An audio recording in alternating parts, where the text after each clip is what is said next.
Friday.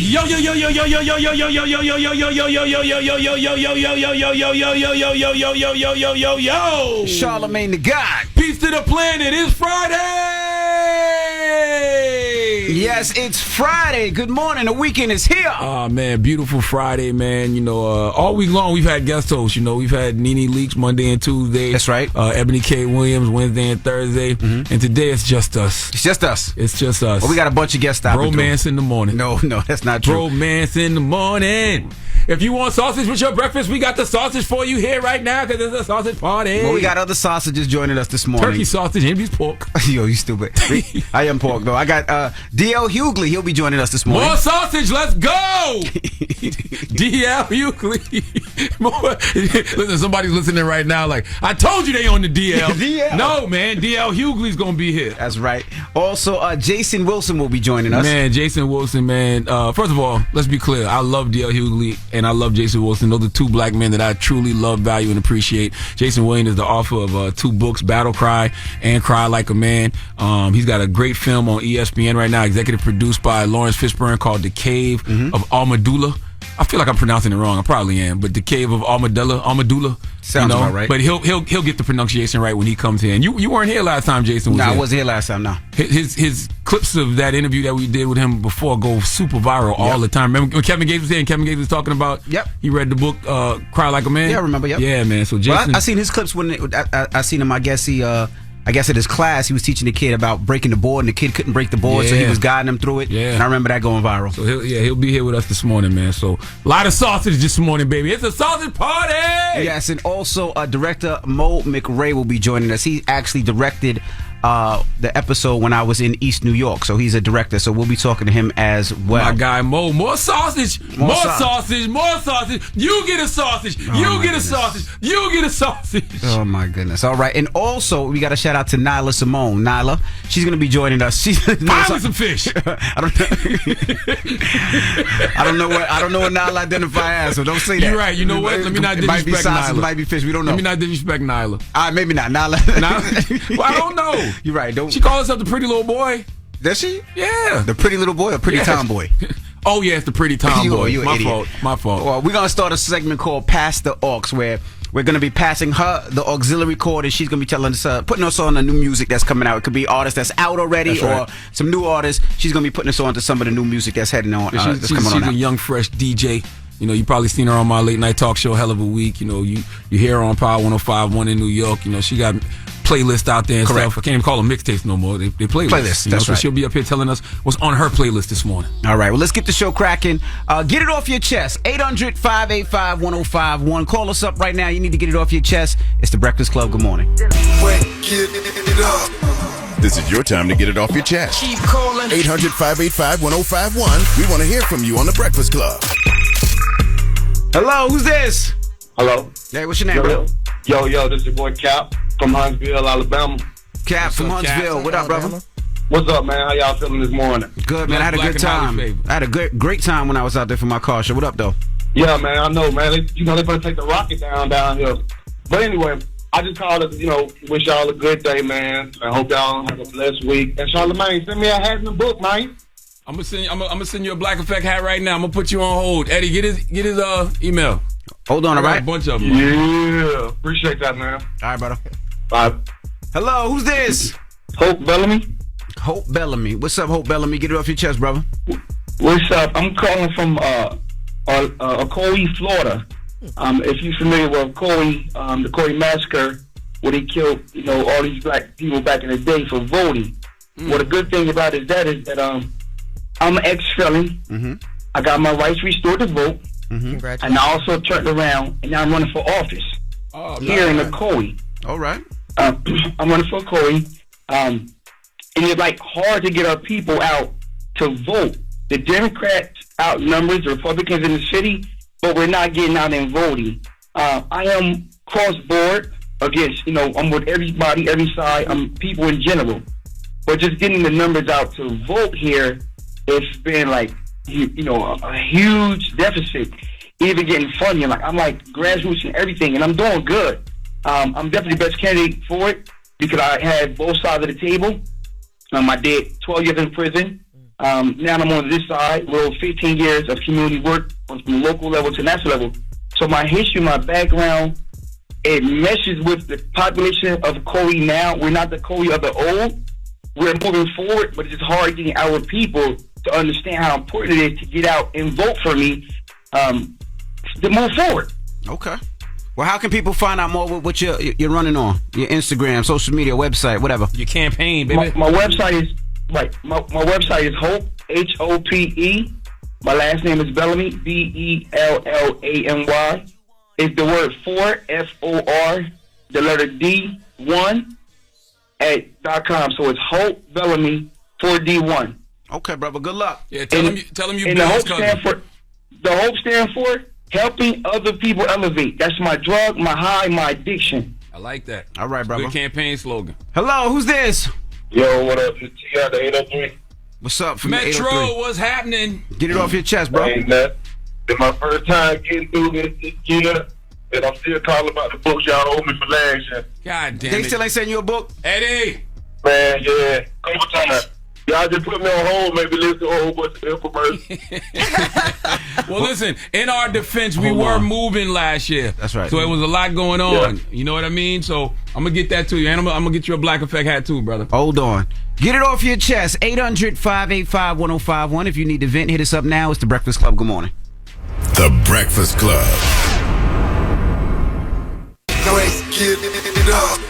This is your time to get it off your chest. Keep calling. 800-585-1051. We want to hear from you on The Breakfast Club. Hello, who's this? This is Jasmine. Jasmine, all right. Get it off your chest. Hi, Jasmine. I'm sorry. I was trying to get out of the van with my kids. I drive kids to school. Okay. But I was just trying to get off my chest that I feel like the world should make it a little bit easier for people with felonies to get jobs. Yeah, I mean, Yeah. Are you trying to get a job? Is it difficult for you? Or a family member? Or friend? No, not for me, but for my partner. It's just hard. He did some things back in the day, long time ago, and he's still paying for it, and it's just like, it's not okay. What kind of job you trying to get? And tell him don't lie on his application either. That don't help. No, not at all. What kind of job you trying to get? No, he doesn't. He doesn't lie, and at this point, any kind, just a job that's gonna pay and help him be able to provide for the family. What state are you in, Jasmine? Columbus, Ohio. Ohio, yeah, that's one of those ones. You got to lobby your state legislator, dear, to remove the check the box. That's something a lot of states are doing to try to help eradicate that. It's just so sad because he's so driven and he wants to do it, and then they just keep shooting him down. They'll give him a position and then take it away. It's horrible. Another option, Jasmine, is go around the system and maybe think about entrepreneurship. Think about starting your own. Think about putting yourself in a position where you don't need somebody to sign off and validate you for hiring. What did he get arrested for, if you don't mind me asking? It was a robbery situation when he was like 18. Mm-hmm. Like 13 years ago. He did all his time. Everything is done. He's a whole new person, but it's like they don't want to give him a chance in the world today. I think I love what Ebony said. I didn't even know that they were doing that. I didn't know people What's that? were Removing get the rid of box? check your box. Yeah. But I mean, do they Some do that in all states. positions? Like if he's trying to work at certain things, don't they have to go through your background history to see what Well, you're yeah, I was gonna arrested for? say, You know, listen. like if he wanted to work for a bank, you know what I mean? Correct. It was robbery. I'm sure they would have to go in the background. I'm sure If you want to work for a bank, you got to even have a 700 credit score. They be tripping. Really? Yeah, absolutely. Yeah, because you become a fiduciary. So they want to make sure that you're in good financial standing. So that's hard.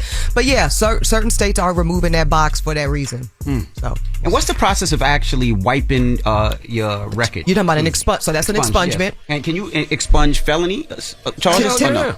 I'm in the process of doing that now. I saw Meek Mill get his expunged. I'm like, yo, Yeah. South Carolina, what's happening? I am an outstanding citizen. What's going on? I'm not, but it's not easy. No, it's not. It's not easy. It's possible. It's not easy. And then when you do it, does that mean it's totally expunged? Like they can't see it regardless, or can they There's still levels. look at There's levels. So, like for instance, I have an expungement. Remember I told you about my deferred prosecution situation Yes. for not picked up them Stuart Weitzman when I was 17 in college.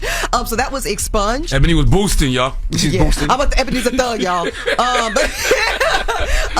But when it came time for me to take the bar exam, there was visibility. Got you. Yeah, of course. And it didn't stop me from being a lawyer. There's lawyers with DUIs, all kinds of stuff. But they're going to permeate that, quote, expungement.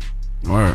Yeah. All right, get it off your chest. 800-585-1051. Don't move. It's The Breakfast Club. Good morning. The Breakfast Club. The Breakfast Club. Your mornings will never be the same. Morning, everybody. It's DJ NV Charlamagne, the guy. We are the Breakfast Club. Yes, indeed. We got a special guest in the building, the brother Mo McRae. Morning. Morning. What's up, y'all? How y'all doing? How are you, my brother? Now, if you man. don't know who Mo is, you probably know the face. He was in NYPD Blue, Boston Public, The District, Cold Case, The Guardian, The Shield, The Division, CSI, ER, Detroit, The Defenders, Sons of Anarchy, Battle Creek, Murder in the First, Empire, Pitch, Tales, Rebel, The Flight Attendant. He's an actor with a long resume. He has a What you're saying. long resume. Yeah, Okay, played in a lot of cop shows too. A lot of cop shows. I knew you was gonna say something about that. Was that you? Do you want to be a cop growing up, or? Nah, honestly, in the beginning of the cop shows, when I started acting, that was pretty much the only opportunity for young black actors. You're gonna be on a cop show getting interrogated. Did you do it or not? Yeah. So it kind of started off doing a lot of those, and then later end up getting to play a cop and be a lawyer and all those things. But it's what opportunities were in the beginning. You know, it's so funny. I saw when they were announcing the NAACP Image Awards, I saw the head of the NAACP. He was on with Method Man. He was on CBS this morning with Gayle King, and he said something that people got a little upset about, but I understood what he was saying. He was like, Method Man got nominated for playing an attorney, not a criminal. So do you feel like they cast black people in those roles, especially black men, on purpose? In the criminal roles? Yeah. I think that's you didn't hit me with the tough questions fresh out the gate. I mean, honestly, I think a lot of it was on purpose because it was telling stories that are taking place in certain environments, and those are the people that inhabit those environments.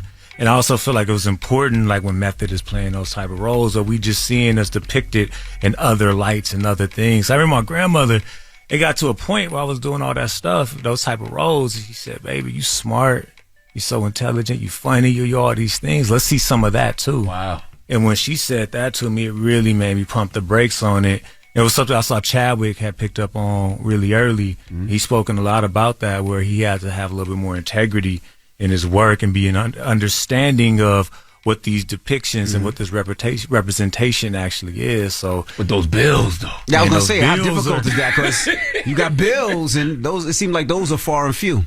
Yeah, the bills, it's a real thing. And I think that's a struggle of every artist. It's like, how do you maintain that dream but still maintain a roof over your head? And I think that's something all the greats had to navigate and figure out, whether it's music, it's playing ball, whatever it is. You got that big picture dream, but what do you do in the interim to keep yourself afloat? And so something I ended up doing, a lot of people didn't know, is like I started working with somebody doing landscaping and just figuring out other things. So you cut grass and acted. I did whatever I had to do. And I also started to hone my craft because that was the biggest issue when they were saying, Mo, you can't play a lawyer. I was like, well, why can't I?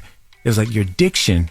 So I did speech and diction training. I did all those things to eliminate the no. So I'm on a show like The Flight Attendant with Kaylee Cuoco. I'm a CIA agent on that show. And that's because I put that time into the craft to be able to convincingly convey those other careers and archetypes. Now, when did you know you wanted to be an actor? Like, when was that? Man, You're from California. We can hear it all in your voice. You hear the Cali? Yeah, you hear it hear all the in your Cali? voice. You know, it's funny. Every time I've thought about like when I want to become an actor, I feel like it just keeps going further back in my life. But the first time I really made that decision, I got on stage in high school, just doing a play, had a drama teacher, and just taking the class. I didn't want to be an actor, just end up in the class, and he was like, you got something special, you should get on stage. And at the time, I'm like everybody, I want to play ball, I want to be a rap, I want to do all these other things. He's like, I'll give you an A in the class if you do one little play. And I got on stage, and that was it. It was something about that connection with the audience and looking people in the eye and being expressive in that manner. I was like, that's what I want to do for the rest of my life. And I was 16 years old when I found it. I just had no idea how hard it was going to be. I thought it was just going to work, but it was crazy difficult. Now, do you see those programs a lot? Because you're from South Central? Yeah, South Central LA. Do you see those programs a lot in the hood, in those areas? Because I just remember growing up in Queens, I don't remember seeing those type of arts. And I don't know if Charlamagne, you've seen them in South Carolina. Of course, we had the basketball, the baseball, the football. I don't really see that many. No, we had theater. I did plays when I was in elementary school. Like, stuff like Rock Soup. You know what I mean? Like, they had plays. Yeah, it's plays, but I think those like specific programs, that's a good question, Envy, when you think about like outside of the school.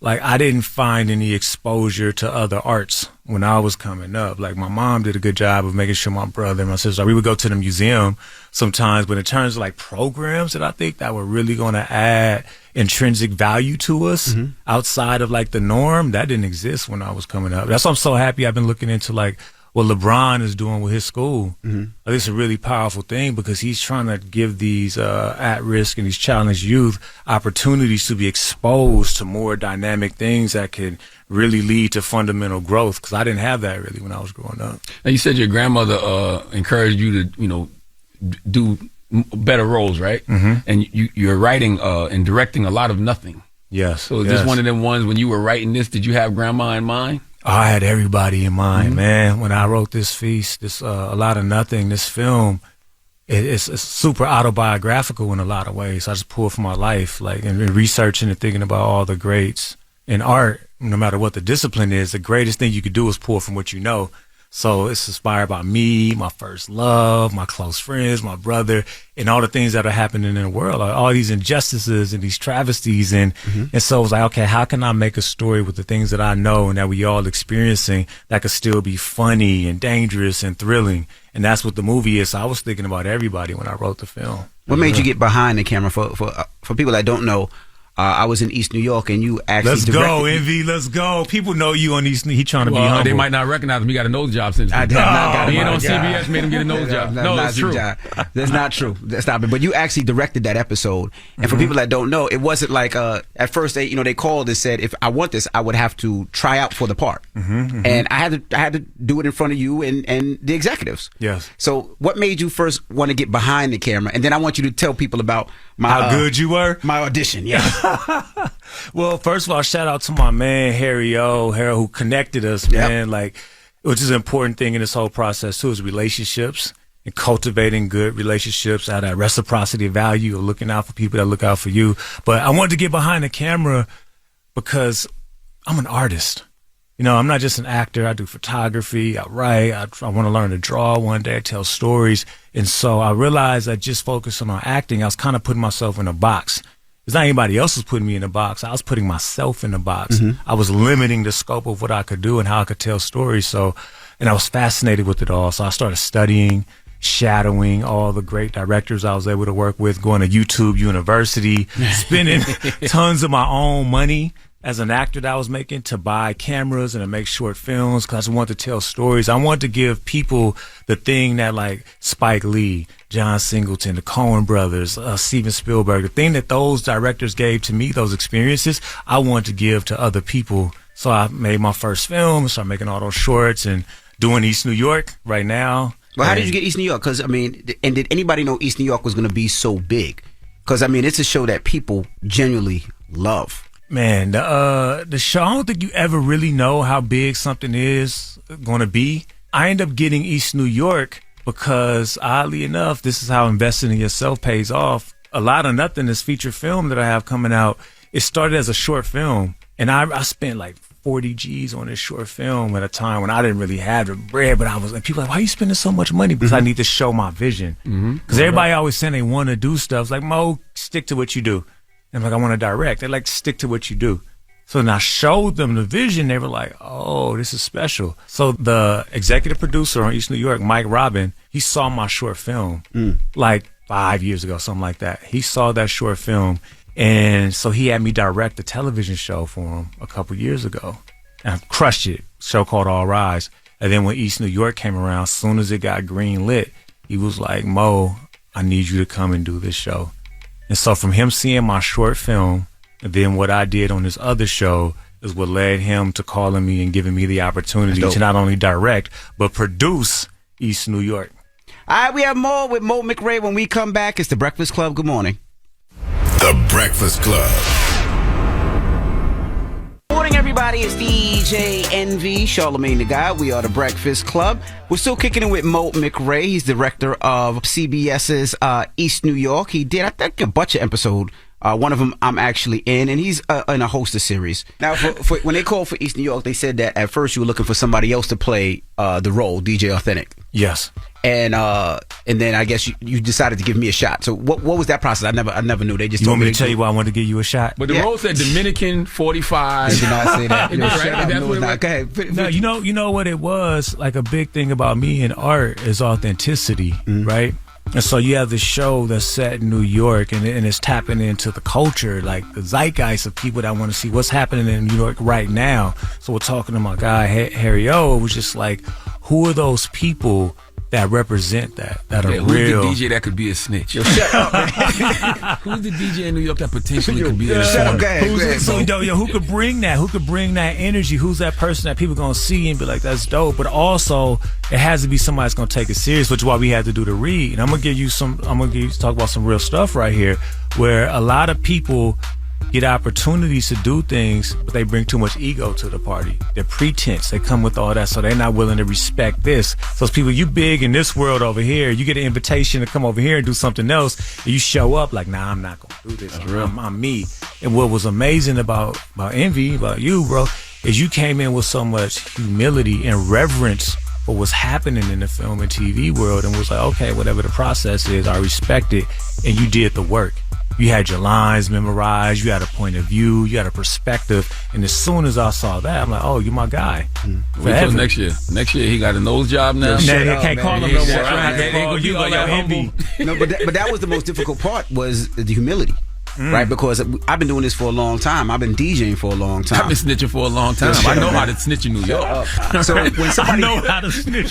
So when you do something and somebody tells you that's not right, it makes you feel a way, because really, yeah, absolutely. I wouldn't feel that way if it made me feel a little, because you say you wouldn't feel that way, like I know I'm not an actor, so I would want that game. I would want somebody to tell me when I'm not doing something. But that's what right. I overdid it. I'm like, guide me. Tell me which way I should do it. How do you feel about this? How you feel about that? That's why, with the episode, I'm like, I was asking, and I'm reading your lines while you're saying your lines, so I know when to come in my lines. And I'm asking, do I say it like this? Am I supposed to be smooth? Am I supposed to be scared? You know what I mean? So you want to go through it, and then I had to do it. I had to audition in front of him. I had to audition in front of the executives, and it's like you don't know how it is. So I always appreciate the opportunity. I think that's part of stretching yourself, right? Like when we talk about that ladder that Denzel was talking about, like some people get to a certain level on the ladder and they think there's nowhere else to go, and it's like, because you ain't looking up.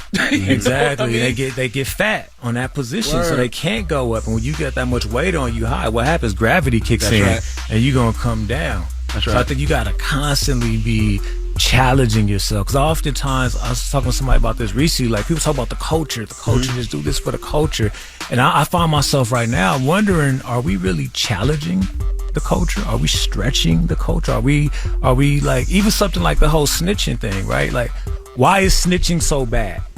Why are we still treating snitching like it's a bad thing? That's something, a question I will. I don't, because I'm not in the street.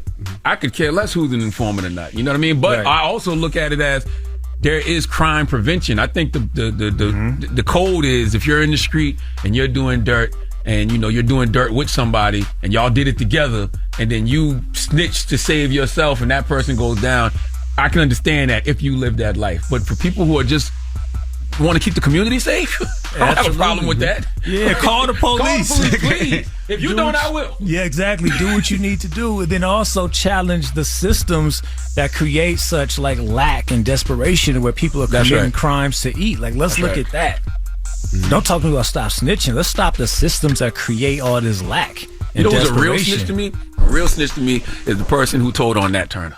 Yes. A real snitch to me is the other enslaved person who told on Denmark Vesey and the slave revolt he was trying to put together. Yeah. Like, that's a snitch. Those are the ones that we should punish by death. Yeah, because you set us back. You told on the person that was trying to lift us up. Why would you do that? That's right. Why would you do that? That's right. But I also say, I don't have a problem being a snitch. Like, if you need me to come back and snitch on some more people, I don't have a problem doing that. We know. That's why you got the role. I'm just saying. Snitch game on 10. It's him right there. It's him right there. So what's next for you? Because you're doing more episodes of East New York. Yes. And of course, you got a lot of nothing. So explain how many more episodes y'all start shooting yet, or? I just finished directing episode 14. So I'm doing that right now on the show, and I'm just talking about the film, because I think this movie, A Lot of Nothing, it's not like anything that's ever really been made. And what would you call it? Is it a horror? Is it a thriller? It's a satirical thriller. And it is the combination, because it's equal parts funny and serious. It's scary, but it's dynamic, it's interesting. It's one of those films you can't see it without talking about it afterwards, because the subject matter is real heavy. You got a married couple who's watching the news one night and sees an unarmed motorist is killed by a police officer. And at the end of that news segment, they reveal the identity of the officer, and it's their next door neighbor. So then they pose with that question, because I always thought about it, like we get all so upset when something go wrong. First thing we do is go to social media. But what happens if the problem's right next door? What would you do then? That's right. And then how do you handle that problem on top of all the problems you already got in your own relationship? Right. And that's what the film is. It's like all those things come together in a real crazy way. Right. And you got nominated for NAACP Image Award. I did get Outstanding nominated. Breakthrough Creative. How did that feel? Because that's directing, so that's different. Yeah, I mean, I get emotional just thinking about the journey, right? Because this whole thing about breakthrough, that specific word, that category, because my whole philosophy on life has been about not being in a box. Because I realized nobody could put me in a box. I put myself in a box. And as soon as I adapted that mentality and started living outside of that, these kind of things start to happen. So it's just been affirmation. It's humbling. You know what I mean? It's an honor to be acknowledged for breakthrough creative and motion picture. It's something that was so challenging to do. Like making a movie is hard, especially if you care about the details. And so to get that acknowledgement, I'm thankful for the cast and everybody involved to make that happen. It's just been beautiful. I like what you said just now because I think about that, right? Like I think sometimes we listen to the world instead of listening to God. Oh, And so a lot of times we do things because that's what everybody is telling us we should do. Yeah. But what is God telling you to do? You know what I mean? Everybody else might be like, no, stay in your box, stay in your lane. No, don't do anything else. But God is like, no, go direct.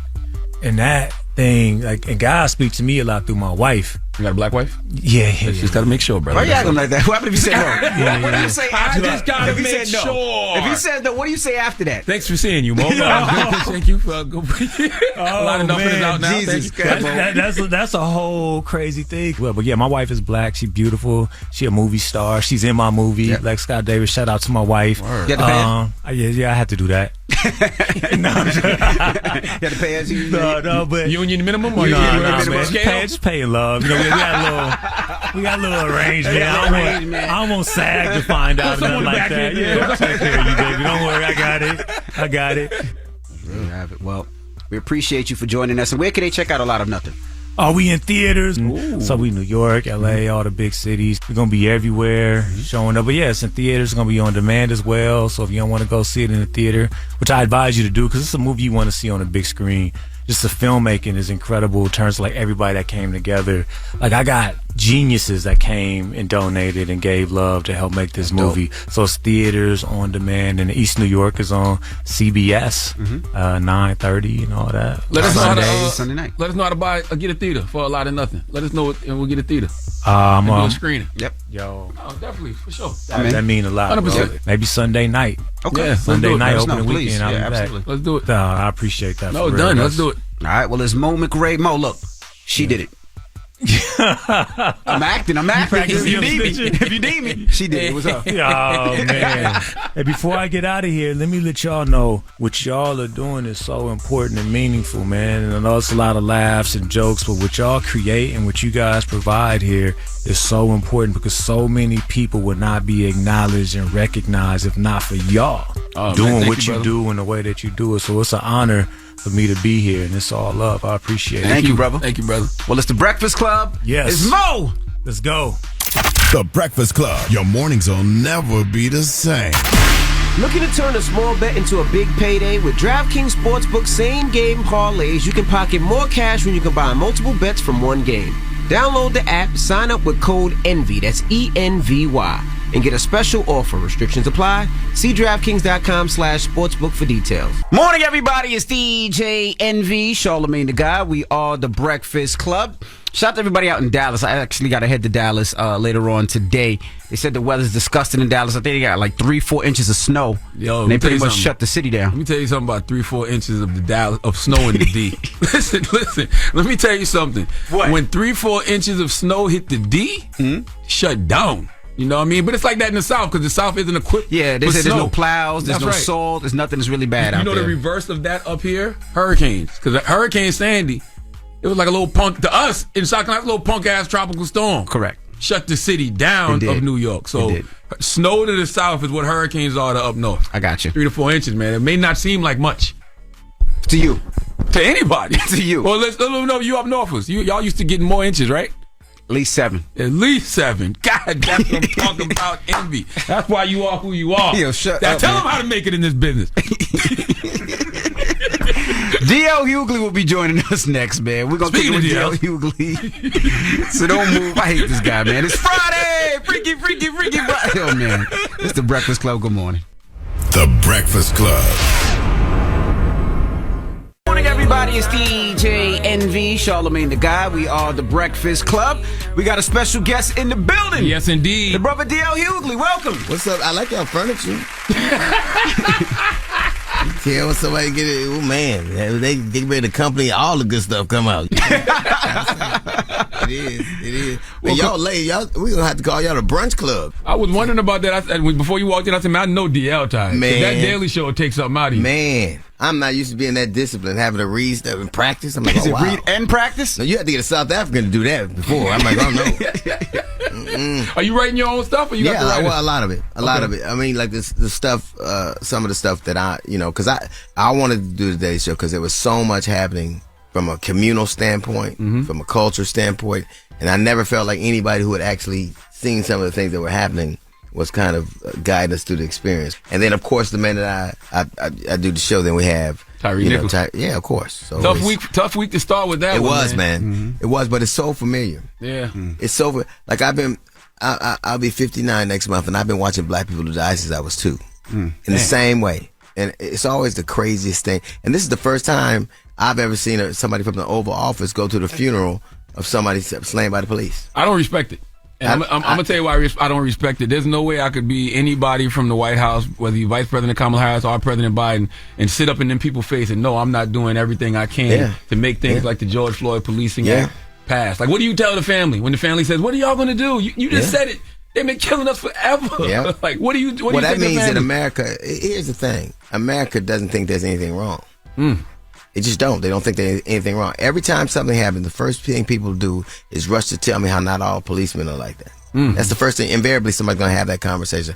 Oh, not all policemen are like that. We're not even talking about y'all. We're talking about the ones who is like this. Yeah. But no one ever says all black men aren't like that. Yeah, that's true. So they have no problem painting us with one broad brush, but they always they get to be individuals. We have to be a group. That's right. So how do you handle it on the Daily Show, right? You're hosting all week. It's so much to talk about, but do you make it lighthearted a little bit? Do you get serious about like what are you doing at? I think that humor only works when it stakes to it. I don't think that I did find it ironic that they arrested him so fast, and I wonder why that was. I saw that. I mean, and with the white cop, would he have got arrested if people weren't complaining about it? Well, I probably not. Stink, But all of this stuff is just happenstance. Now I don't know. I can't prove a negative. I can't prove that this would have happened opposite. I know that all of them were black. I know that they acted in a way that was not consistent with the way I've seen them act. Ultimately, it ain't gonna matter until these things happen and we see a lot of policemen walking out in handcuffs when they do stuff like this. But let me ask you a question. We always talk about we want people in the community that look like us, right? We want people on the force that look like us. We want people as lawyers and judges that look like us. Right. These brothers look like us, right? They were Omega Psi Phi, right? From the community like us. So, well, I'm an Omega, and I'm gonna tell you this: those 3 men were Omegas, but the man who's trying to get family justice is an Omega too. So it's really reflective.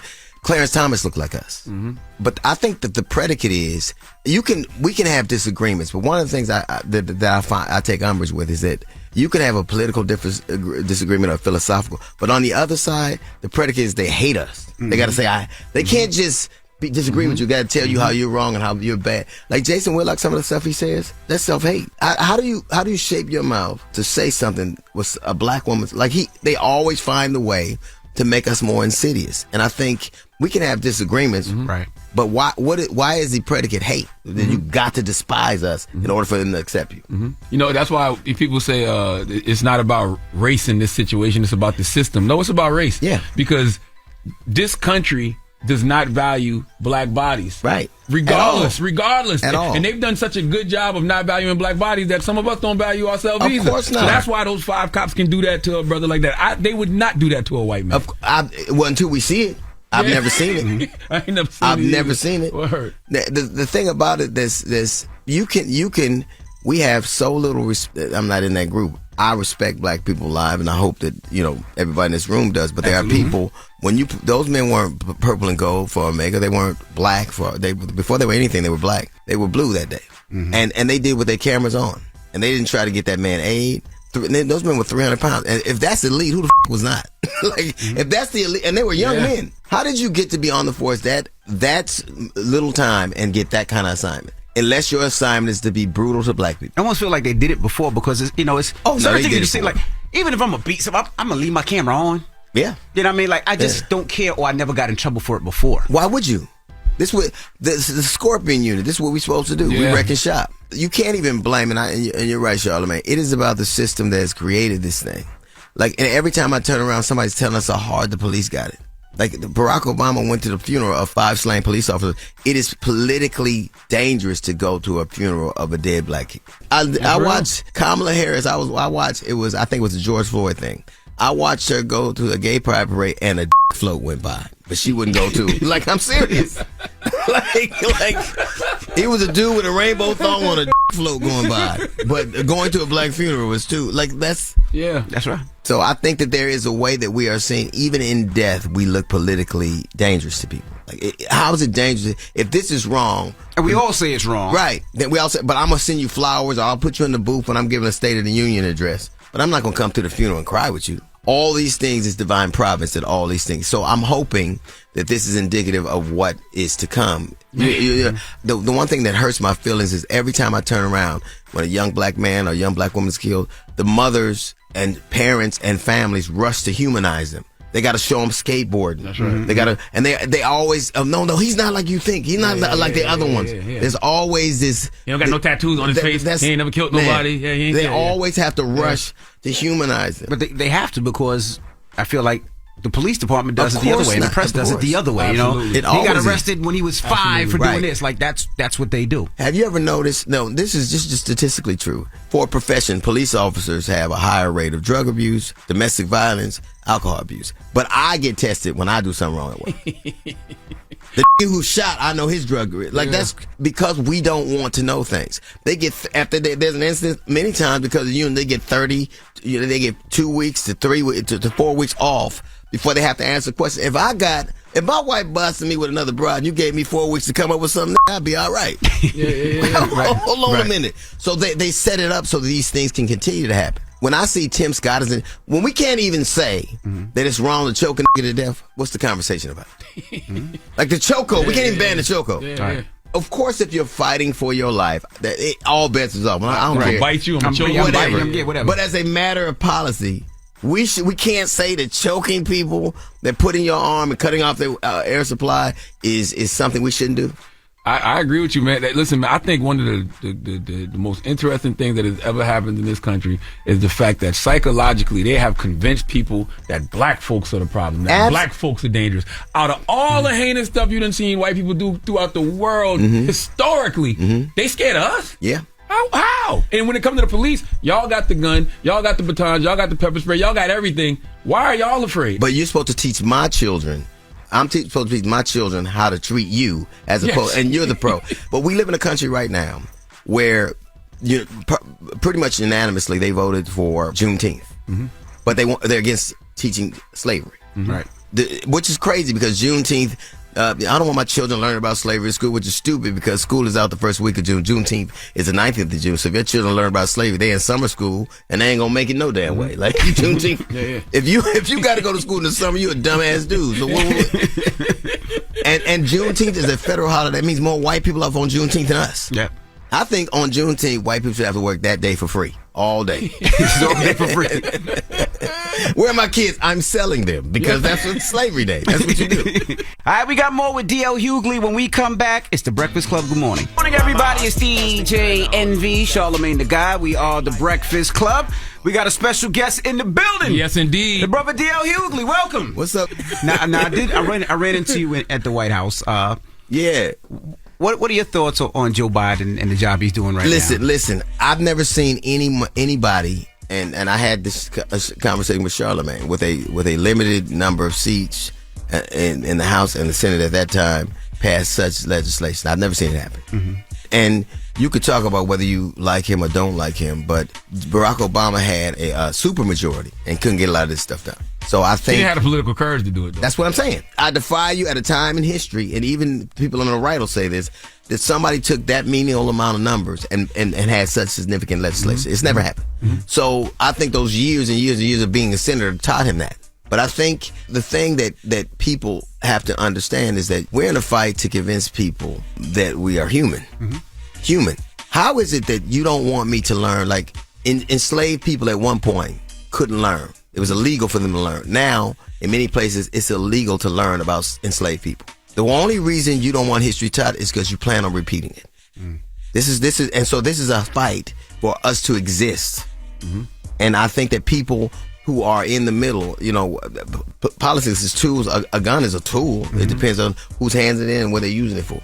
And so I just think it's a very serious thing. And I think that for me, comedically is when white people were mad the Little Mermaid was like black, I'm like, all them slaves you throw overboard, it's got to be somebody black down there. That's right. Where you think that crab get his hair braided at? I'm sure it's a Nigerian lady with a booth down there, right? With black castor oil. I often wonder, when it comes to all of that stuff, do they care about us learning about our history, or do they care more about their kids learning about what their ancestors did? Yep. Maybe. Yeah. I think I can't tell, but like when I see the things that happen, that's why I'm so glad the Cowboys lost. I am, because when Jerry, you and me both. I am not because I always hated them anyway, but I did. But when we are going back in history and Cosby went to jail, and I think he did it, and I'm not going to even equivocate, but we went back 50, 60 years in his history. But Jerry Jones, we can't go back 50, 60 years in his history.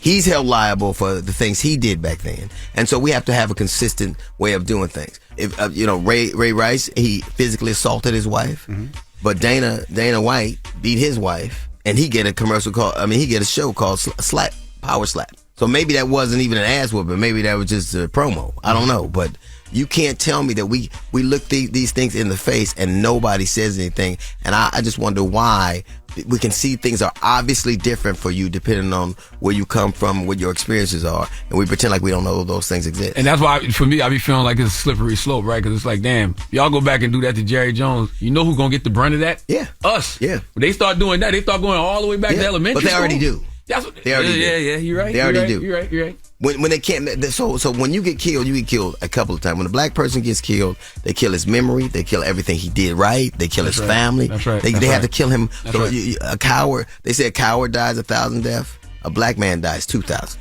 because everything about him that was decent, good, or righteous, they have to destroy. And we're complicit in it. When we say things like black on black crime is about proximity. The dangerous thing is when it's a stranger. Why is it that we keep the notion alive that it is us that are particularly more insidious than anybody else? When they say, well, we like crabs in the bucket. Crabs don't belong in the bucket. That's the fucking problem. You put them in an environment, anything would do that. The crime is not about color, or it's about poverty. Show me a safe, poor place. That's right. But everybody always acts like we're particularly insidious. And when I hear people say it, it's so galling to me. They give credence to these notions. The term black on black crime comes from a Chicago Defender article in 1970, where a black dude was talking about, and they coined it, and then all of a sudden we used it on ourselves. I hate that one, and I hate we are our own worst enemy. No, we're not. You might be number 2, but white supremacy is the number 1. Absolutely. And everything is a result of that. Yeah. Everything is a result of that. Yeah. It's not even hard for me. So for me, The Daily Show, I'm going to talk some and I'm going to make some people nervous. Would you want to do that permanently, though? Only if I could do it my way. Okay. What's your way? Okay. This way. I want to say what I believe. You give up the road and everything? No, I would never give up the road. Okay. You know what? Because that's the only place I can't get fired from. Yeah. You ain't gonna make it. You ain't gonna have me. And I gotta be home with my family all the time? Oh, no. Does that make you nervous at all with the road now, with everybody being so sensitive? No. And with everybody's camera out? No. I think it's changing, man. I think it's really going back. I think people are over it. I think people are over that. I know they're irritated about it. Yeah, I think it's going back. They're irritated. Yeah, well, here's the thing. You can't really cancel anybody anyway. How many times has Tucker Carlson been canceled? Or Sean Hannity been canceled? Or Kanye been canceled? You can't really cancel nobody. Because the people that with him, Kanye might have got canceled. Well, you know what? The people that with him gonna with him. All you gotta do is make a dope shoe. How though? With what? I don't know. I don't know. Paper at the house? To me, I'm not with you no more ever. Yeah. To me, it's a really simple thing. If you say the things that enable them to hurt my people, I will never with you again, ever, on any level. And y'all never spoke after y'all went back and forth? That night. The night when all this happened, we didn't talk after that, because it evolved into a shouting match. Listen, I think much like we're holding the policemen who did these things responsible, Even though they were black, we have to hold people that harm us because they're black. That's right. That's right. Hold them to responsibility. Don't tell me it's mental illness. Because if it was, Delonte West would be saying the same shit Kanye West do. And that live under a bridge. You know what I'm saying? When you know how crazy you got to be to make a Kardashian a white dude, you know what that is? He literally f***ed up a stereotype. Once you go black, you never go back unless.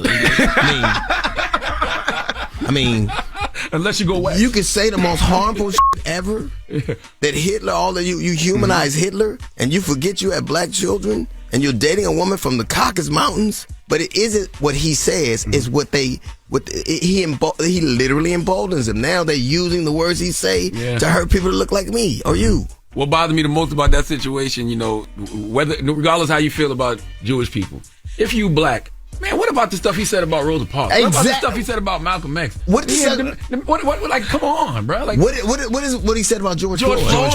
And here's the thing that makes me mad when those types say things about George Floyd. If you are in media, you're making in terms of advertisement dollars before George Floyd. Look at it after. You were getting, no matter what platform you're on, I don't care, because even if they were going to make a marketing buy, they dedicated more of it to the African American market. Yeah. All because of the whole George Floyd thing. So people that shit all over him and eat off the corpse that they bury are even more insidious, because they know it's no denying that black body was green. You got rich because of that.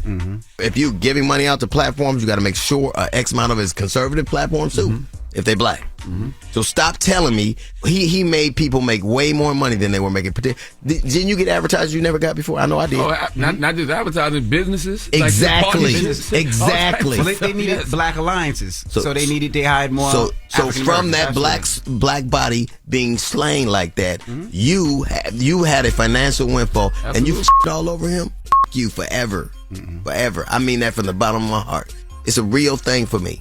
All right, well, don't move. We got more with D.L. Hughley. When we come back, it's The Breakfast Club. Good morning. Morning, everybody. It's DJ Envy, Charlamagne the Guy. We are The Breakfast Club. We're still kicking it with D.L. Hughley. Charlamagne? What's harder, doing the Daily Show or that? Remember the CNN show? People forget that you had a CNN show back in the day. I don't. Nothing is hard for me if you don't with me. And they have a great. Here's the thing about the staff over there. They're a machine. They know what they're doing. Yeah, you just inserting yourself into something that's already moving. They can do that for anybody. They're a machine. To me, it only matters to me. The only thing that matters to me is when events like this. Like, I want to have fun. I want to do jokes. I do.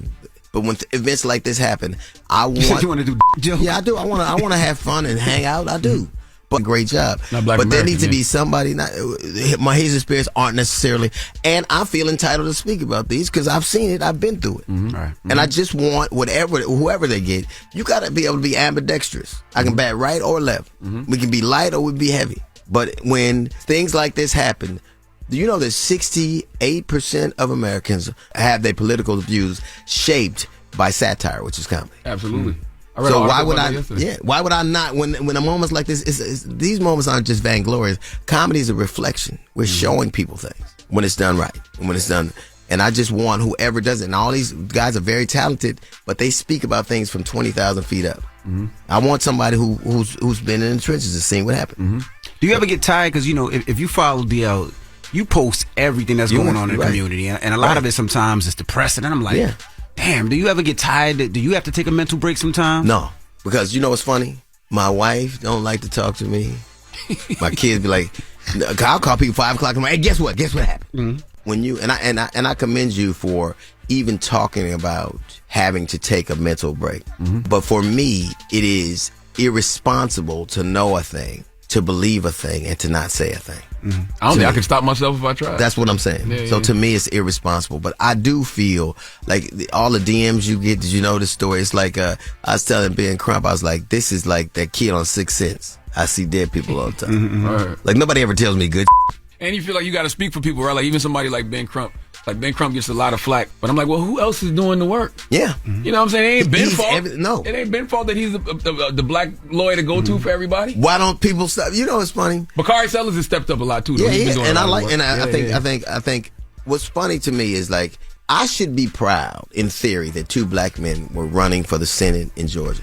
But when it's such a disparity, like I have a simple rule: if I can beat you in the spelling bee, you can't have my vote. Like to be a spokesperson, you got to know how to spoke. Mm-hmm. Like every time this dude say anything, I thought I was watching Fat Albert. Did this just say "Hey, but you MacGyver"? Not only do I think Herschel Walker should never have been even close to being a senator, I don't think they should leave that at home with the pilot light on. I ain't gonna lie, somebody dropping the ball though. Herschel need to be somebody political pundit. Yeah, I need to see Herschel on TV, right?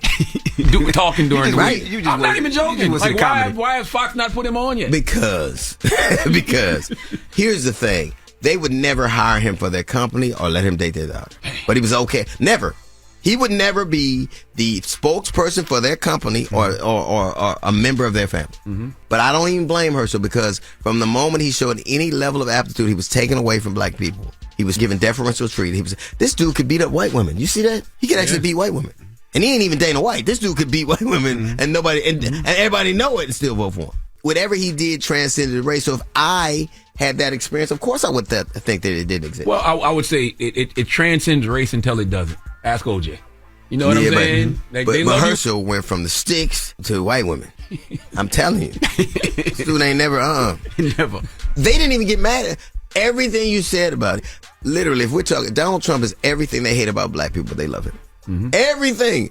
Like he lies, he don't pay his bills, he got kicked out of public housing, got evicted and wouldn't leave, and stole from work his last day. But they love him. You know what, though? I do say that's one thing I feel like we should learn from Republicans is like they don't focus on individualism. No. Because they know that collectively, if Trump president, he going to do their bidding. Yeah. If Herschel is in the Senate seat, he going to do their bidding. Yeah. We focus too much on individualism. Like I think we should start focusing on the collective. Or make the country see the world the way we do. I cannot stand that I'm living in a world where I have a granddaughter and children and watching, and I can't stand that I can't seem to make the world better for the people I love. That's right. That's what's frustrating to me. That's right. And but you are though by evolving, by being who you are now. Yeah, but a part that I played in it. Like when I saw what they did to Megan Thee Stallion, like there are three things black people should just accept. OJ did it, Kanye hates and Tory shot Megan. Yeah. Those shouldn't be controversial at all. Yeah. Because it's not, here's the thing, it's not even that hard. Most women who are shot in America are shot by who? Somebody that loves them. Or said they did. Or knocked them off or did whatever. And most men who've been violent will be violent again. Right? Those are pretty consistent things. But people contorted themselves to make some kind of conspiratorial thing when sometimes the most obvious thing is the truest. I agree with you wholeheartedly, and me and Envy had this conversation because I saw we had the police documents up here way before they were public, and I'm like, oh, he did this. You know what I'm saying? So, but I think the problem is the internet. I really do. I think the internet, like when Malcolm X said the media is the most powerful tool in the world because it can make the innocent guilty and the guilty innocent. There is nothing doing that better than the internet right now. The only thing that bothers me about when anybody says that anything happened, there's always three sides to the story, right? It's the right person on the right side, the person on the left side, and then there's the truth, right? And then there's the evidence, but don't read. They get all the information from the internet. But the internet is difficult sometimes because they put out so much that ain't true. That's my point. On purpose. That's my point. You know what I mean? It's three things that MAGA people and Hotep got in common. They hate evidence. Yeah. Proof. Yes. Proof. The fact that you have you don't know. Okay, well, see. And that's at one point I can't even have a conversation with you. My last thing. Before you get to your last thing, I got a question. I see you in shape. Trying, baby. You ain't put that bourbon down. Talk about that bourbon down. No, I'm not. It's not. I did put bourbon down. Why? I picked up tequila, baby. Come on now. Charlamagne, don't give up on me, baby. Don't give up on me. So, Pastor White had challenged you to a fight. Is that why you in shape? No. That going to jail, ain't he? He been in jail by the time That's so great. He's going to jail, ain't he? You need to be warming up for some other fights you gotta have. That's so funny to me. This is what happened. He called my Skip Cheater, my executive producer. They wanted to be on the show. I said that's not a good idea because I think you are a charlatan, or told his people. No, it's going to be cool. And sure enough, what happened? We had this argument. He got mad. I want to fight you. All right. Well, he said we're gonna have a celebrity boxing match. I'm like, who's the other celebrity? Like, what? Well, you famous for getting robbed on TV? That's not a TV show. That's not a TV show. And now what is he indicted for something, right? Yeah, I think so. Yeah, I would say it's interesting to how black women are really, in terms of on the legal front. They like in Atlanta, in Michigan, and With some black women put in jail. Yeah, they not playing. The DA in Atlanta not playing. Man, Young Thug and Gunner. If your name is Young Thug and Gunner, you gonna go to jail. I know that. Lord have mercy. See, this is what people don't get. If you rap about something that didn't happen, that's artistic expression. If Correct. you rap about something that did, that's a confession. That's a confession. Word up. And snitches don't get stitches; they get immunity from prosecution. Snitches are home by Christmas. That's right. Yeah. Well, DL, we appreciate you joining us. Always. You can check him on the Daily Make Show. sure to watch him on the all week Daily long. Show, man. That's right. And if you want it, I hope you get it. You know what I'm saying? You know what? I always want to do a talk show, but I want to do it the way I do it. Yeah, you've done CNN, you did TV One. Yeah. So we'll see. It's I'm DL. killing it though, baby. Yeah, I'm all right, killing absolutely. it. Yes. It's DL Hughley. It's the Breakfast Club. Good morning. Good morning, everybody. It's DJ NV, Charlamagne the Guy. We are the Breakfast Club. And Charlamagne and I have been talking, and we said for Friday, we're going to do a segment called Pass the Aux. Yeah, because listen, we old, right? We both were born. You old. Okay. You're older than me, so what does that make you? But I'm seasoned. We both were born in the 1900s, right? Correct, we were. And you remember last year, I came in here with the ski mask on. I'm like, am I too old, you know, to be listening to young music? You know what I mean? And after your knees was hurting, I remember. Excuse me. I still like a lot of this stuff, right? So, you know, on Fridays, new music comes out. And, you know, we got a very young, I don't even want to say up and coming. It's not Nyla's still up and coming, right? But she's here. She's here now. She's generation now, but she's still up and coming, man. And, you know, she got a very good ear for music. And I decided let's do a segment called Pass the Aux, where, you know, we bring people up like Nyla. Nyla's going to be holding it down, where she's going to tell us what's popping out there, what's new. She's going to be listening to some of the albums that we might not have time for or might not care about. And she's an actual DJ. Cheers. Yes. So what do we got this week, here, Nyla, we passing you the aux. What's popping? What are we listening to first? All right. So first, I want to give a shout out to SZA's SOS project, which has been #1 forever. It seems like for 7 weeks straight. Yes. Yes. So shout out to SZA. And at first, I wasn't really feeling the project. I'm glad you said that, and I didn't have to, because I was about to get on your. Go ahead. At first, I wasn't really feeling the project, but it grew on me. And I know the fan favorite is Snooze, but I really, really like Love Language, and I just wanted to shine some light on that record. All right, well, let's get into it now. It's the Breakfast Club. Good morning. Okay, that was SZA. I'm glad that you came around on SZA. That was a snippet of SZA. What else we got so people should be looking out for? But I was telling you SZA was fire, all right? No, I think SZA is fire. I just like Control better. I think I had the same Tell them what you said, expectation. Nyla. Tell them why you said you didn't like the new album. Tell them you said who you felt the album was for. I don't remember. That was so long ago. You said whores with broken hearts. First reactions don't really count. All right, what else we got? Jesus. He's lying, by the way. So the second project I want to highlight, I was gonna do Lil Yachty, but I think it's still growing on me, and I don't want to be a hater because I see how he attacked Pitchfork, so I'm gonna give it some time. So I'm gonna talk about Smino's project, which actually dropped in November. It's called Love for Rent, but that project is amazing. Who's Smino for people that don't know? It's growing. Okay. And Smino, he's from St. Louis. He went to college in Chicago, and I think he got his buzz musically in Chicago. But now he's on tour with JID. They're on the Love for Rent tour, and I'm a big fan of him. He's not mainstream, but he should be. He's great. So it's been 3 months, and each week I feel like I find a new song on the project that I love. But right now on repeat is Lee and Lovely. Lee and Lovely by Smino. Yeah. That sounds like a hair care product. That sounds like what's keeping your edges held down right now. You know, shout out to ORS. Please send me some products. But yes.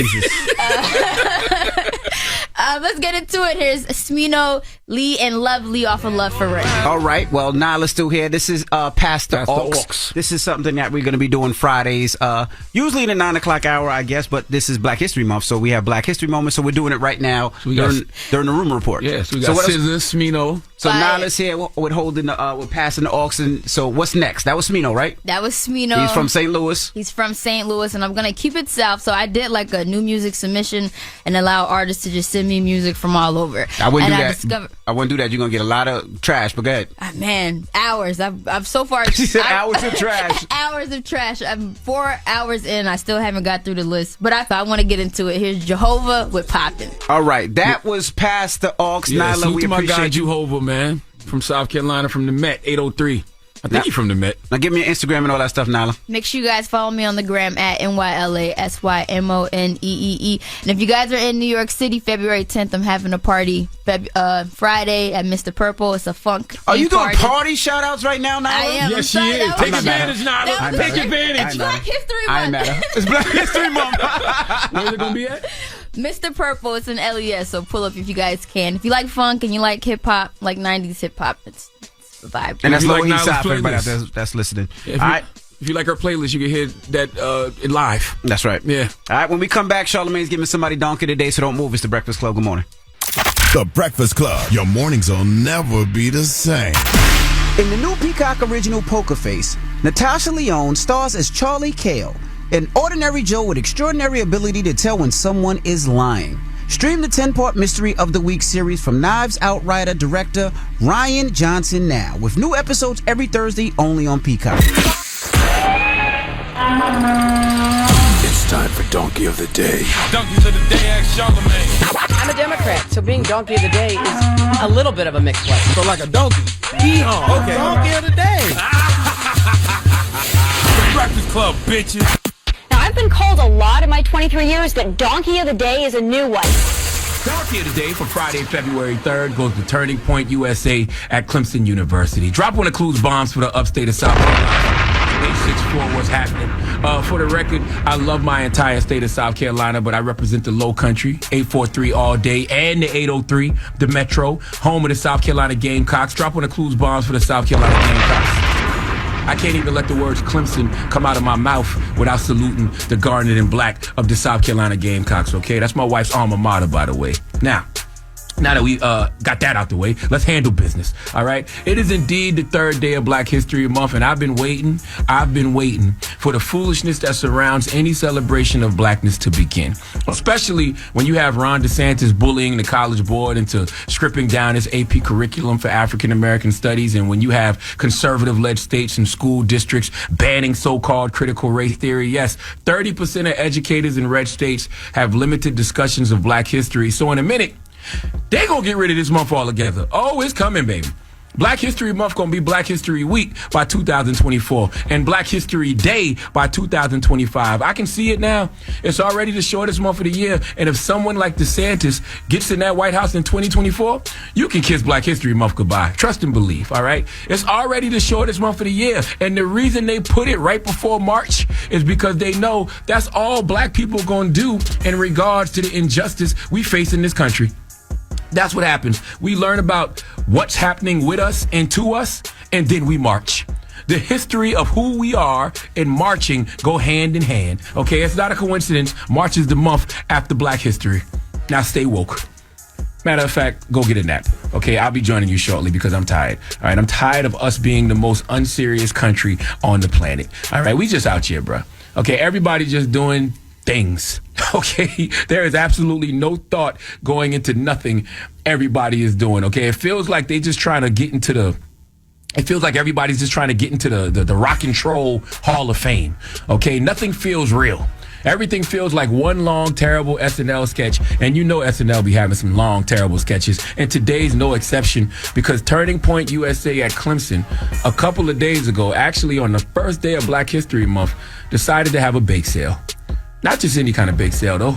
Let's go to WYFF News Channel 4 for the report, please.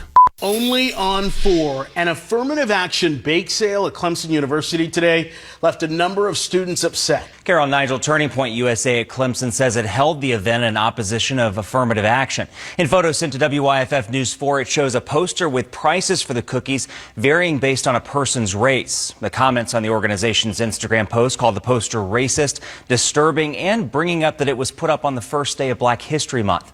One student had this to say. I was shocked, because I didn't think Clemson would allow something like that happen on campus. The fact they had the prices, and it being the first day of Black History Month, I feel like that was very much planned out. It was very strategic the way they did that.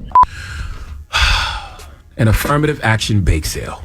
I repeat, an affirmative action bake sale. Now, I'm not the highest grade of weed in the dispensary, but last I checked, affirmative action was defined as a set of procedures designed to eliminate unlawful discrimination among applicants, remedy the results of such prior discrimination, and prevent discrimination in the future.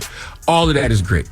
But what the hell that got to do with cookies, Turning Point USA at Clemson? Okay, these fools had a sign showing each cookie at a different price based on the customer's race. All right, these fools had Asian cookies at $1.50, white cookies for $1, Hispanic cookies for a Curtis Jackson, black cookies for 20 cents, and Native American cookies free.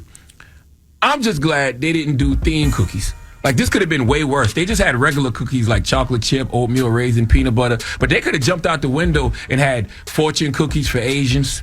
Okay, large chunks of cooked meth, commonly called meth cookies for the whites, and biscuits, aka N-word cookies for black people. Welcome to Popeye's Chicken and N-word cookies. May I take your order? I'm sorry. Listen, man, here's the thing. Turning Point USA Clemson said they held this event in opposition to affirmative action. It's a debate as old as time, folks. Okay, people who oppose affirmative action say that it is unfair to use race as a consideration in admitting students to a college or university. Opponents of affirmative action say that it's reverse discrimination and that it's wrong for the government ever to use race in regards to giving out benefits like government contracts, jobs, or admissions to school. I love when people use the term reverse discrimination, because it's usually the people who use that term who try to gaslight you and tell you racial discrimination is a figment of our imaginations in the first place. And this is how they try to gaslight you. Okay, Clemson TPUSA chapter said the bake sale was in an effort to highlight what takes place at other universities like Harvard and UNC, and that it was not targeting Clemson. Let me tell you something, Turning Point USA at Clemson. If y'all don't shut the F up forever, what the hell do people at Clemson care about what's going on at Harvard and UNC? Okay, if you care about what's going on at Harvard and UNC, take that bake sale and stale-ass cookies to UNC. Okay, 4 hours and 16 minutes drive via I-85 North. Bye. Okay? Clemson, Turning Point USA. You want to go to Harvard? 15 hours and 15 minutes drive via I-85 North and I-95 North. Bye. Okay? Go. If you're going to make up reasons to do stuff like this, at least make up decent ones. Okay? At least make up ones that make sense. All right? You trying to highlight what happens at 2 other schools at your school? Abort mission. I've seen enough. Okay? And look, I totally disagree with your stance on affirmative action, okay? Instead of whipping up a fresh table of cookies, how about just simply explain to me why you are opposed to affirmative action? I would love to hear an intelligent, non-racist response, but we know we will never get that because there isn't one. That's why Turning Point USA at Clemson has to resort to silly-ass, soft-batch stunts like this. Please give Turning Point USA at Clemson the biggest here. All right, Charlamagne, thank you for that donkey of the day. Now, when we come back, we have author, trainer, Jason Wilson. He's been up here before, and we're going to talk to him again. He has a new documentary we're going to kick it about. It's The Breakfast Club. Good morning. The Breakfast Club. Morning, everybody. It's DJ NV, Charlamagne the Guy. We are The Breakfast Club. We got a special guest in the building. Man, one of the most necessary black men walking the face of the earth, man. Brother Jason Wilson. Welcome, brother. Shalom, brother. How you doing, man? How you feeling? Finally good to see you. You weren't here last time. I wasn't here last time. Yes, no, sir. not at all. Oh, you wasn't? No, I wasn't here last time. Wow. Yeah, I was on the road. Wow. Yes, sir. Well, pleasure to meet you, brother. Pleasure meeting you too as well, good brother. Yes, sir. For people that don't know who you are, you want to just break down quickly what you do, who you are, and some of your history? Well, yeah, my name is Jason Wilson. I'm an author of 2 best-selling books, Cry Like a Man, Fighting for Freedom from Emotional Incarceration, and my second book is Battle Cry, Waging and Winning the War Within. I'm also the founder and CEO of a nonprofit called The Union, based in Detroit, which under its umbrella is the Cave of Adullam Transformational Training Academy, where we help boys navigate through their emotions without succumbing to them in a world that's full of pressure. You know, we didn't talk about this a lot last time. We did, but not really. People don't know your background. If they've read your books, they know your background. But how you evolved as a human and got to the Jason Wilson we know, like you was in the street. Yeah. I never was a thug, but I hung around those who were in gangs in my community. You know, again, I didn't have a father. So, and my brothers, 2 of them were murdered. Actually, one at that time when I was younger, then my other brother moved to Texas. So I needed the camaraderie. And so I hung around everyone who was in the gangs, but I wasn't like actively in it. However, I risked my life many times trying to fit this mold of what it is to be a thug. And then after losing a lot of friends to violence, and then more importantly, answering my call to the Most High, that's when my life completely changed into the man that I am today. Do you remember the turning point? Like, do you remember that light bulb moment? It took me almost dying twice, and then those incidents being connected to prophetic, words. So basically, one time I was driving a good friend of mine's truck. At the time, he was the #1 draft pick in the NBA. And he told me, his mother told him not to drive the truck, but he allowed me to drive it to go to the studio because she said someone had to get in an accident. That someone was me. Wow. So when I was driving back from the studio, brothers, a car stalled right in front of me. And by the time I got up on it, I was driving a 4Runner truck, and at the time they were top heavy. So when I went to swerve, the truck flipped over 2 times. Sunroof open, windows down, sounds blasting, and I survived. But what struck me... You by yourself? Yes. So when he came into the emergency room screaming and crying like, dog, you got to listen. I'm like, dude, I'm fine. He just got me on this board just in case I have any damaged vertebrae. He says, no, my mother told me this was going to happen, and you got to answer your call. But even then, I still didn't listen. So fast forward another maybe 4 years, I'm working for Coca-Cola, and I'm talking to Nicole, who is my wife now, and I'm upset, brother, because I'm working 12-hour days. I'm gifted in music and helping, mentoring young boys, but yet I'm in this plant all day. And so we're on the phone, and I said, you know what? God ain't real. So don't tell me about praying or any of that stuff, because if he was real, why I'm in here wasting my life away? I can't even spend time with my daughter. I hang the phone up. 10 minutes later, I go like every night to unload the pallet truck. For the first time, the driver didn't lock the brakes on the semi. I hit the back of the truck with my high-low. Couldn't get on it first. Back up, I'm angry because I couldn't get on. Then I hit it again, and I'm able to get on. But this time, because the brakes weren't chalked or locked, the bed of the truck pushed away from me, but I was leaving the dock. High-low falls, 2 herniated discs. I fall off the high-low. The back of the truck was about to roll back on me, but the forks of the high-low dropped down to stop the truck. And then my friend gets inside the high-low to hit the brakes on that so it wouldn't crush me. At that point, I looked up to the sky and I said, Most High, I never go against you again. Wow. Literally, we're trying to buy a house. We were getting married. The week before we had to close, the trucking company wanted to settle with me. And that's how we had the money to close on the house. Oh, wow. And ever since then, brothers, I haven't looked back, truthfully, I'm a guy that just like keeping my hands to the plow. This is a blessing that I have an opportunity to share what has happened in my life so it can inspire others. But I never desired any of the attention. I rather just the lights cut off and I do what I need to do. And what got you into martial arts? Always desired, my father was in the same city, but wasn't actively in my life. So I desired to have that man, teach me not only how to fight. Every boy wants to learn how to defend himself. But it was, when you see the old martial art movies, you see the sensei walking along with them, helping them throughout life.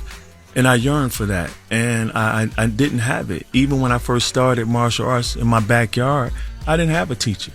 I kind of felt like David in the scriptures, where the Most High is testified as the one who trained him for war. But then after that moment, I started going into martial arts schools.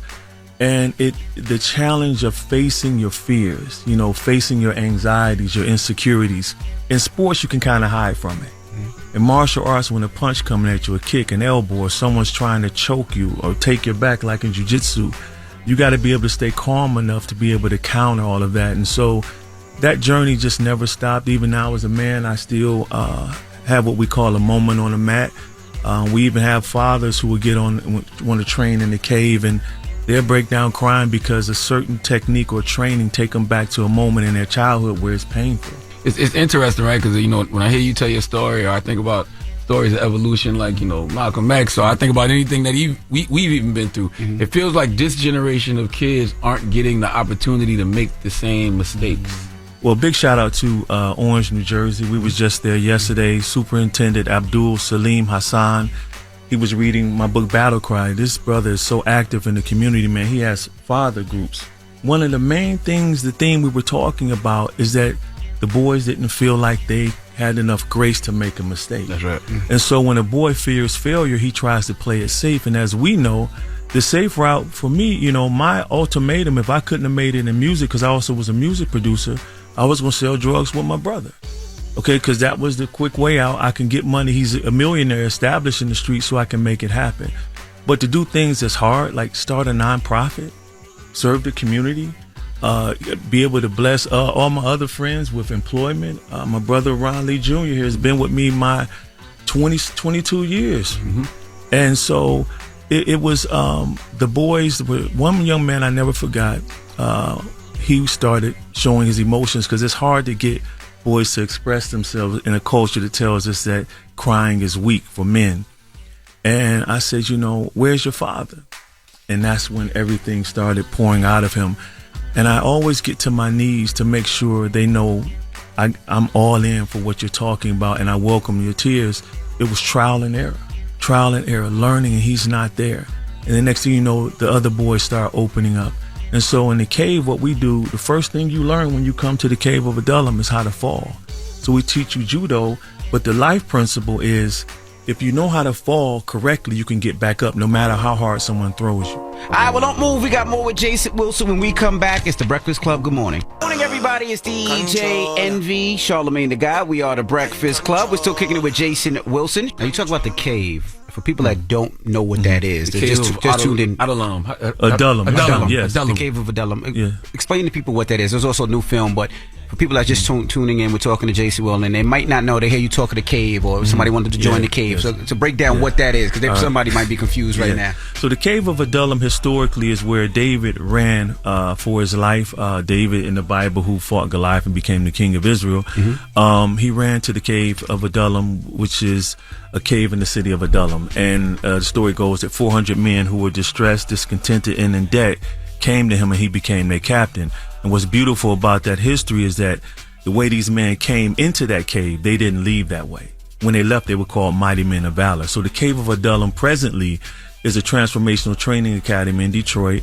Our mission is to teach, train, and transform uninitiated boys into comprehensive men of the Most High, men who are physically conscious, mentally astute, and spiritually strong enough to navigate through the pressures of this world without succumbing to their negative emotions. The brother to express himself, you know what I mean, through martial arts, and he was crying, but you was coaching him through it. And I was like, man, that's so powerful. And then, is that how Lawrence Fishburne connected with you? And so what's even interesting about the video, brother, because that happens a lot in our academy. So when it went viral, we had no idea what was going on. We had to shut our offices down for 2 days because men were calling all over the world and crying to our women's staff. Like, I wish he was my coach, you know. I needed that growing up. You know, the reason I'm this way now, I hold on to so much anger because I never was allowed to express those emotions. And so that struck a chord that I had no idea that needed to be discussed. And so when that video went viral, I got contacted by 3 Hollywood producers, one of which was a gentleman named Roy Bank, who said, hey, man, I think this story needs to be told. Fast forward, he met with Lawrence Fishburne one day. So when Lawrence saw it, he was just blown away because of his desire for having a rite of passage for our community. And the rest was history. He and I became close like brothers. And he's definitely an advocate of what we do. And he sees the importance of helping a boy. Every young boy needs a mark in time where they say you're no longer allowed to do childish things. That's right. And this is why we have so many grown men stuck in basements, because we haven't gave them a ceremony, say this village needs to now treat such and such like a man. He has put away childish things now, and he is now to be treated and given responsibility. And so that's what our goal is in the cave, is to create this comprehensive boy, heal the boy so we can stop intergenerational trauma and start intergenerational healing. 1 Corinthians 13:11 too. Yes, sir. And what's beautiful is that the fathers, I say in every grown man there's a broken boy inside. And Frederick Douglass says it's easier to raise children than it is to repair broken men. That is very true. However, we should not leave men broken. And so I have a passion for mending men, using the mat to heal the father and son relationship. As men of our era, we grew up, we had to be tough. Don't cry, you know. That's a sign of weakness. And many times when I have recruits doing something completely different, like one instance, we were just doing break falls. And one of the young men started crying. I'm like, what's wrong? And he kept looking at his dad. He looked back at me and he kept looking at his dad. And his dad is a boxer, ex-boxer. And I called his father on the mat. And I shared with him what's going on. And he says, man, I pushed him way too hard. I said, well, share that with him. And I sat both of them on the side and they were just hugging each other and talking because he needed to share his wounds with his own son. And so as long as a father fears vulnerability, our sons will grow up and start repressing what they feel. And then the cycle of being like unavailable emotionally for our wives continues, and I know so many good men, especially millennial men, don't have mentors. And so they fear getting married because your Instagram profile is not your life. Eventually, she's going to see that you worry. She's going to see that you cry. You cry. You're fearful. You got a father wound, or your mother wasn't there. And so as men, it's like, man, they want to get their ducks in a row, which is admirable. But I always ask them, when is the last time you seen ducks in a row? And, seriously, and our good friend, we were outside talking to him, and that was his reason for not marrying a woman he longed for. Because he never saw no ducks in a row? No, he just wanted to have his finances, the house, and everything, and I get that. And that makes sense, but you about to lose this woman that you can get. And because he married her, they're doing great things right now. My wife and I got it together. We worked hard. She made more money than me. Oh, you gotta say that again, Mr. Wilson. My wife and I got it together. Oh, and man. so I didn't want to lose my wife for my producing dreams, but because she made more money than me didn't make me less of a man, less of a leader. I still led my home. I put her check in our bank account. And now, my wife I learned to value myself more than from what I do. And that's why when I get approached by men, doctors, lawyers, come up to me crying, man, say, I don't feel valuable because we base everything on what we do instead of who we are. And that's why we work tirelessly. We adopted the grinding mentality, which is killing a lot of us. Now, let me ask you a question. Yes. I want to go back to what you said, not to cut you off. I want before we lose it. Well, you did cut him off. No, because I want to go back because he's about to change. You were talking about the boxer gentleman, and he was talking about his son, and he said he was too hard on his son. Now, how do you tell the people that come to the cave about pushing their child? Because we look at so many instances where a father pushes their child, and then we see greats, whether it's Beyonce or it's Michael Jackson. And you see a lot of these greats, but you also see it because they push their child to that limit. And you do understand that if that father didn't push that child, we wouldn't have that. So how do you blur that line, Depends on your definition of success. Is it money and a lack of peace, a lack of having true confidence that your parents really loved you? So I talk to a lot of successful people who families have pushed them, but yet they're struggling mentally right now because they didn't get the love. You see what I'm saying? And so it's like, it's not even a fine line, and so sometimes that pushing is abuse, brother. All right, well, don't move. We got more with Jason Wilson. When we come back, it's The Breakfast Club. Good morning. The Breakfast Club. The Breakfast Club is back. Back where I want to be. Morning, everybody. It's DJ Envy, Charlamagne the Guy. We are The Breakfast Club. We're still kicking it with Jason Wilson. Charlamagne? You know what I love about God, man? Like, God is the best know-and planner, right? Absolutely. You think about this film, The Cave of... I always pronounce it wrong. Adullam. Yes. The Cave of Adullam. Yeah. Executive produced by Lawrence Fishburne. This probably could have went anywhere. But look where it ended up. Yes. ESPN, the worldwide leader in sports, a network that so many men watch. Yes. Like, God put that doc exactly where it needed to be for who needed to see it. Absolutely, man. And what's a blessing is when I get reached out to by NBA players or football players to see their transparency and wanting to grow, wanting to become better husbands and better fathers and better individuals, man. It just makes the hard work, the blood, sweat, and literally the tears worth it.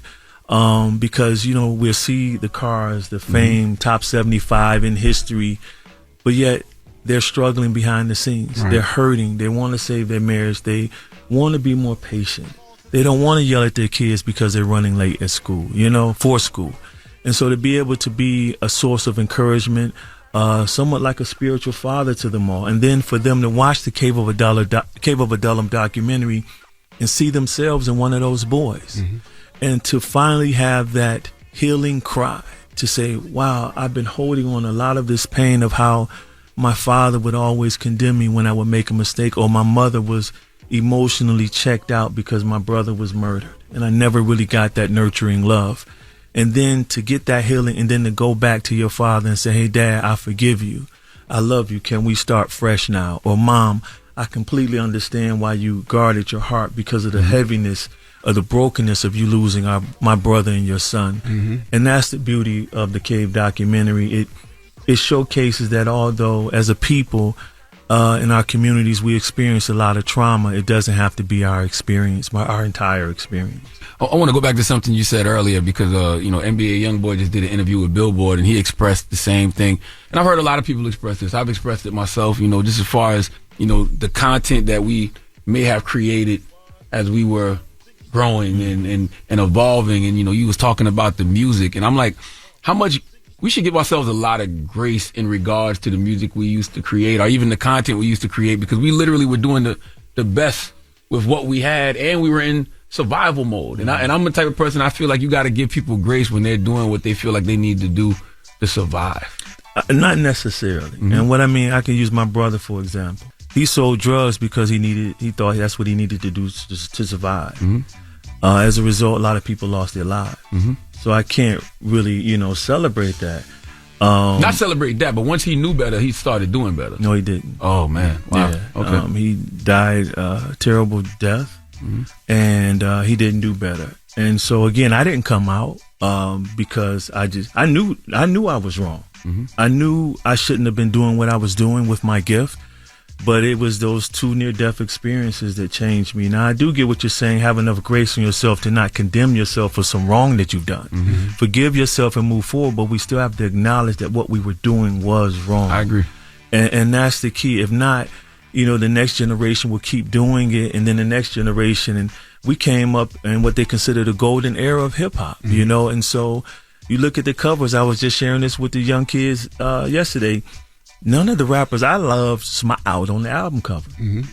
And so we call it asset framed marketing. So now in the Cave, if you look at the first class picture, everyone was tough. Now all of my boys smile because it's imperative that we change this narrative. And so what's wrong with smiling? But you don't want to be perceived as a joke. I know guys that smile that you wouldn't stand 1 minute with them in a ring or on a mat. It does not dictate who you are as a man. So I want to be compassionate, but also want to be courageous. I want to be sensitive, but I want to be strong.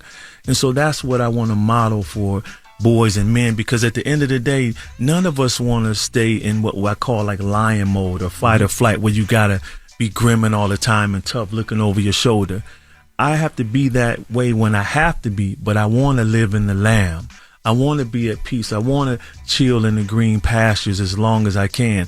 However, when a predator comes or a threat comes, the lion will arise and defend the pride. And that's the importance of us as men to model that, even in the hip hop culture. Like a lot of rappers that reach out to me, I was like a fan of. And so it blesses me to hear them say, man, I really respect what you're doing and I want to become that type of man. And as you know, from the survival standpoint, in hip hop, many of us did what we had to do to eat, but a lot of that was in a dream. We want to be rich. We want to be paid. Right. And truth be told, in Detroit, the majority of drug dealers I knew, they didn't have to sell drugs. Yeah. Sold drugs because you got props from it. You got women. You got the cars. It wasn't a necessity to eat. But that all comes from a place of lack, right? Not necessarily lack of finances, lack of affirmation. Yes. Yeah, brother feeling special, celebrating that. Yeah.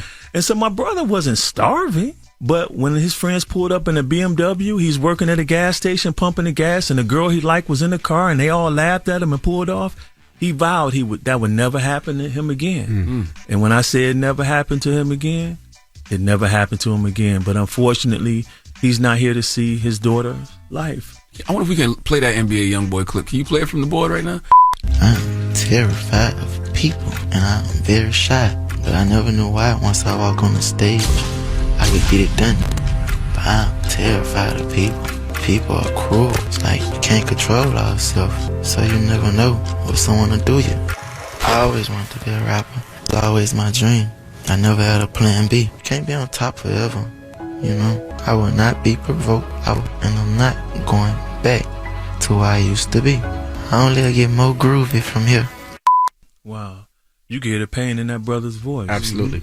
And that's, you know, again, I don't condemn. I want to be clear. I don't condemn where these rappers are right now. You know, I look at them as my sons, and I can't say their name. And when they reach out, I'll be like, I'm here for you. Mm-hmm. You know, call me.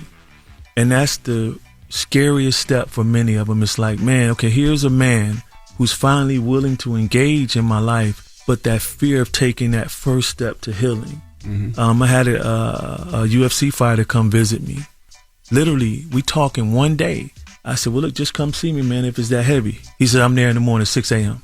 So he flew in for the first time, and he's met with therapists before. I had him write out all of his past trauma. And he looked at it and broke down crying in my chair, in the chair in the office. Champion fighter. Never was able to face that. And so one of our greatest fears as men is dealing with ourselves. That's why we can't sit in a room when it's quiet. We got to always be on the phone or smoking or doing something, drinking. But when you can put all of that aside and just sit still, no matter if it's shaking you to the core and ready to face it, then you can start healing. That's why I choose to use my platform in such a way where I'm not perfect. I strive for excellence. I used to strive for perfection, but on my desk right now is a plaque that says excellentist, because that's all I can strive for. I can't be a perfectionist. And I want people to see my life, even with my wife and I. You know, 25 years this year. Wasn't an easy journey. No infidelity, no gambling, no just misuse of finances. We just didn't get along. The years of just me being negative to her, or her years of not trusting me. I can give a recent example, which was kind of funny. We're in counseling, marital counseling, and our therapist was like, okay, since no one is mind readers, Nicole, you ask Jason what you would like, one thing, and then Jason, you ask her what you would like. So my wife says, well, Jay, when you come home, I would love for you to acknowledge me first instead of going to little Jay. I said, okay, I'll do that. And then he says, what about you, Jay? And so I'm sitting there. Inside of me, I'm like, man, I wish you would just submit to me. Submit to my leadership. You know, stop bucking against what I say. That's the flesh. That's anger. But what I really was feeling was like, it hurts because she doesn't trust me. And so I turned to Nicole. I said, hey, I would like for you to trust me. And she just shook her head, and she knew exactly what I was saying, because that was from my heart. Absolutely. Well, damn, a lot of knowledge. Appreciate you for joining us, Jason Wilson. Jason Wilson. Make sure you go get Battle Cry. Go get Cry Like a Man. Order them on Amazon, wherever you buy books now. Make sure you watch Cave of Adullam. The Cave of Adullam. You know, it's on. Is it streaming on ESPN? ESPN Plus, okay. And then it randomly airs on ESPN. So I appreciate ESPN doing that just to get it out. And we're also doing like live screenings of the film, and then we have a fireside chat for social and emotional learning for students, so they can see the value. So they can see the value in expressing their emotions before they become toxic thoughts. And follow him on social media. Yes, Mr. Jason O. Wilson. All right. Yeah. Well, it's Jason Wilson. It's the Always Breakfast a pleasure, Club. brother. I love you, my brother. I love you, and I value you, and I appreciate you, man. Thank you, brother. Love you, yes, and I appreciate you, too. All righty, come on. Morning, everybody. It's DJ Envy, Charlamagne the Guy. We are the Breakfast Club. Now, it's Black History Month. It's definitely Black History Month, and you know, every day during Black History Month, the Black Effect Podcast Network, along with iHeartRadio, we put out a new podcast called I Didn't Know, Maybe You Didn't Either, hosted by my guy B. Dot. And B. Dot tells you some things that are happening in Black history and Black culture that you may not have known about, or things that have happened that you may not have known about. And today we have some language that you may not have known where this term derived from, but I bet you after you know, you won't use it no more. I didn't know, maybe you didn't need. I didn't know, I didn't know, I didn't know, I didn't know. In season 1, we threw out words that we just aren't using anymore. But here go a couple of the terms that I know I personally won't be using anymore. Dunkin' Booth, or cheaper by the dozen. Matter of fact, I'll go ahead and give you that one. In those enslaved times, they used to put the mutilated enslaved people in groups of 12. And it would be discounts on that 12, which means you can get this group cheaper by the dozens. Now, when you think about somebody being knocked up, you usually think about pregnancy. You know, oh, she got knocked up. She's pregnant. Now, the Oxford English Dictionary traces the term back to 1813. Now, dig this. Back then, the price of an enslaved African woman was knocked up by the auctioneer if she's pregnant. Say you was getting a BOGO, 2 for 1. So in the enslaved periods, if she was pregnant, oh, that price was knocked up when she went to go get sold. The same way now you can hear someone say, oh, she's pregnant. She been knocked up. Now take that to school or work with you, because I didn't know. Maybe you didn't either. That's right. Salute to my guy B-Dot, man, and make sure you subscribe to I Didn't Know, Maybe You Didn't Neither, on the Black Effect iHeartRadio podcast network, available everywhere you listen to podcasts. All right. When we come back, we got the positive note. It's the Breakfast Club. Good morning. Morning, everybody. It's DJ NV, Charlamagne the Guy. We are the Breakfast Club. You got a positive note, Charlamagne? I do, but I got a couple of announcements I want to make, first of all, man. I want to, first of all, tell everybody. He said announcements like it's church. No, it is. These are church announcements. We do this on Brilliant Idiots, church announcements, but I'm doing them here. February 8th, Brooklyn Public Library from 7 p.m. to 8:30 p.m. Myself, along with Tamika Mallory and Anita Kopax, we will be there representing my book imprint, Black Privilege Publishing. I got a book imprint with Simon & Schuster. We've put out 2 books through that imprint. One was Tamika D. Mallory, State of Emergency, How to Win in the Country We Built. The other was Anita Kopax, Shallow Waters. And so they'll be there signing copies of their books. I'll be there signing copies of my books, Black Privilege and Shook One. And we're just going to be having a discussion about books from 7 p.m. to 8:30 p.m. at the Brooklyn Public Library. That's on Wednesday, February the 8th. So I will see y'all there. Okay? Okay. And the positive note, man, is something very, very simple. You should know this already if you don't. But listen, don't just pray when you need something. Okay? Keep God with you every day. Pray all the time. Have a blessed weekend. Breakfast Club, bitches! Y'all finished or y'all done?